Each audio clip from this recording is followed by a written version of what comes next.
Сәлем достар, менің каналыма қош келдіңіздер.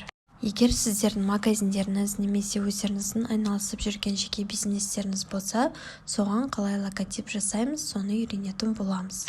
Ең алдымен Google-дың іздеу жолағына Turbo Logo деп жазамыз. Ең бірінші шыққан сайтқа кіреміз. Кіргеннен кейін осындай бет шығады. Бұл жерге, яғни введите название компании деп жазылған. Өздеріңізге қажетті компанияның атын жазамыз.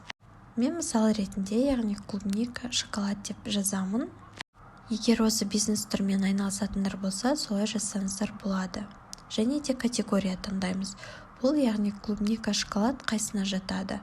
Еда дегенді таңдаймыз. Продолжить батырмасын басамыз. Басқаннан кейін өздеріңізге ұнап тұрған кез келген 3 түрлі түсті таңдаймыз. Мен өзіме ұнаған 3 түрлі түсті таңдап шықтым. Сіздер де таңдап шығыңыздар. Таңдағаннан кейін продолжить батырмасын басамыз. Осы жерден өздеріңізге логотиптеріңізге қажетті суретті таңдасаңыздар болады. Бұндай сурет қажет емес болса, пропустить деп бассаңыздар болады. Егер осылардың ішінде ұнағаны болса, соны таңдайсыздар.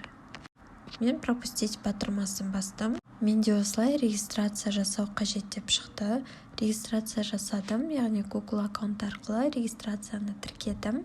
Міне біздің логотиптер шықты. Өзіміз таңдаған түстерге байланысты неше түрлі клубника шоколад логотиптер шықты. Осылардың ішінен өздеріңізге ұнағанын таңдай аласыздар. Және де төбе жағынан келсеңіздер, осылай плюс тұр, плюсті бассаңыздар, осында суреттер шығады. Біз басында сурет таңдамаған болатынбыз. Осы жерден өздеріңізге ұнағанын таңдасаңыздар, логотиптеріңізге қосып береді. Біз басында пропустить батырмасын басқан болатынбыз. Егер оны баспай өздеріңізге ұнаған суретті таңдасаңыздар, оны логотиптеріңізге қосып береді. Мына кішкене клубниканың суретін таңдау арқылы біздің логотип басқаша өзгерді. Төменге қарай түсіре берсеңіздер, логотиптің көптеген түрлері шығады. Өздеріңізге ұнағанын таңдап ала аласыздар.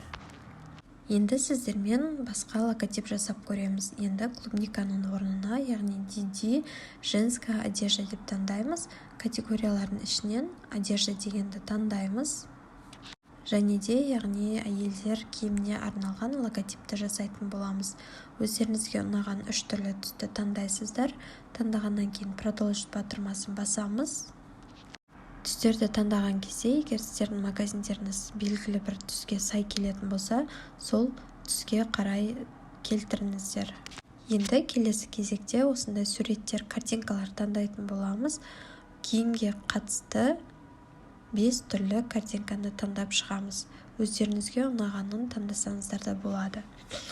Яғни сіздердік әйелдер киімі болғандықтан, әйелдерге сәйкес келетін киімдердің 5 түрлісін таңдап шығамыз. Осы картинкаларды қосып, сіздерге логотип жасап беретін болады. Барлық картинкаларымызды таңдап болғаннан кейін продолжить батырмасын басамыз. Міне бізде логотиптің көптеген түрлері шықты. Кез келгенін қарап, өздеріңізге ұнағанын сақтап ала аласыздар. Егер де логотип жасаудың осы әдісі сіздерге ұнаса, осы видеоға лайк баса кетіңіздер. Және де алдағы уақытта менің каналымда басқа да көптеген видеолар шығады. Сол себептен менің каналыма тіркелуді ұмытпаңыздар.